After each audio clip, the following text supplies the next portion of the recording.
Hey, well, good morning. I've got a coffee because it's a bit early to drink a glass of wine, but you know what would be best with this would be a glass of wine, but you know, it's only 11:30. Cheers.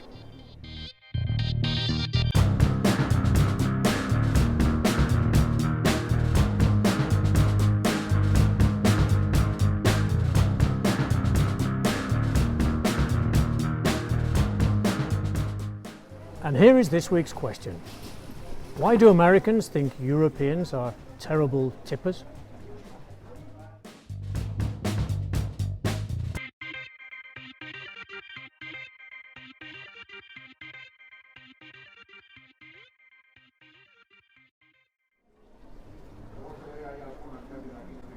This week's image shows Chus from Bar Restaurante Urquiaga spectacularly unveiling a tasty pincho. It was delicious, as were the other snacks we tried that day, along with a lovely chacolí that washed them all down. When it came to settling the bill, we simply asked Chus how much it was and paid him the exact amount. Done and dusted, no tip included, and everyone smiled as we parted ways. Would Chus have liked a tip? Probably. Did he expect one? Certainly not. This situation is very different to the well-publicised reaction of a New York restaurant server who recently berated a group of diners for adding only 10% to a $700 bill. I fucking hate Europeans sometimes, tweeted Madison Tate in March. We need to ban Europeans from travelling here until they learn how to act, she added. And that wasn't all. My manager even asked about the service, and they were over the moon, she continued. So he explained the customary tip is 20%, and they were like, okay, and left.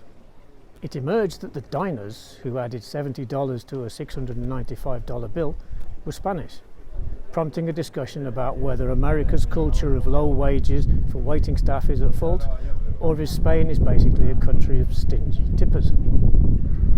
I read about this in the Times, and the journalist had spoken to some workers in the hospitality sector here in Spain. Sara Tejada, a waitress in Madrid, pointed out that, as a general rule, the people who tip the most are foreigners from countries where it's mandatory. James Blick, a Madrid-based YouTuber specialising in gastronomy, was quite emphatic. Spaniards are not stingy tippers.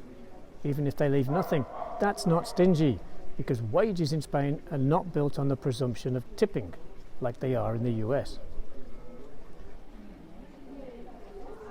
Another opinion from Spain went as follows. We tip, only not as much as Americans. Waiters' wages come directly from their employer's pocket, and they don't need tips to pay their bills. And as there aren't any laws about tipping, we generally don't tip. A British journalist resident in the USA made this observation. At a restaurant counter, I ordered avocados, eggs, and coffee. The lady serving gave me one of those devices that buzzes when the food is ready. So I went back to my table and then returned to pick up the meal. All the effort was mine.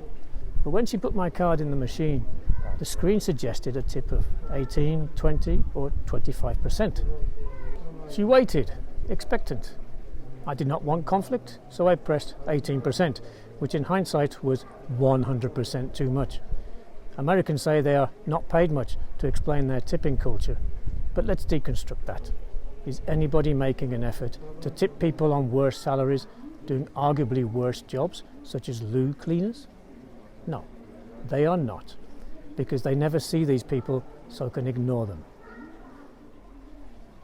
Tate has deactivated her Twitter account. A common reaction when you make a regrettable comment on social media which provokes the ire of thousands, if not millions, of people.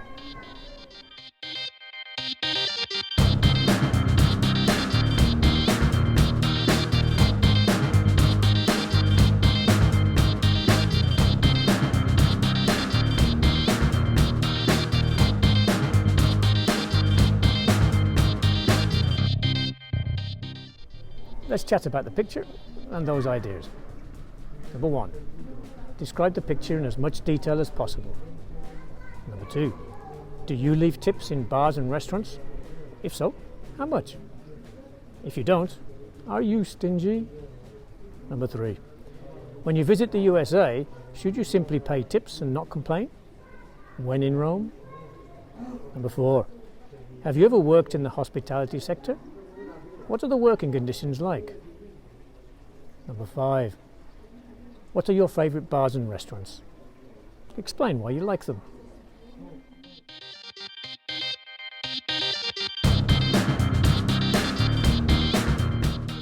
And here's an activity for you. Make a list of places that you visit on a regular basis to eat and drink. Now, imagine that you pay a 20% tip on top of the normal cost. How much would you spend on tips every month? Thank you very much for watching. Have a great day, have a great week, and a fantastic weekend. Bye.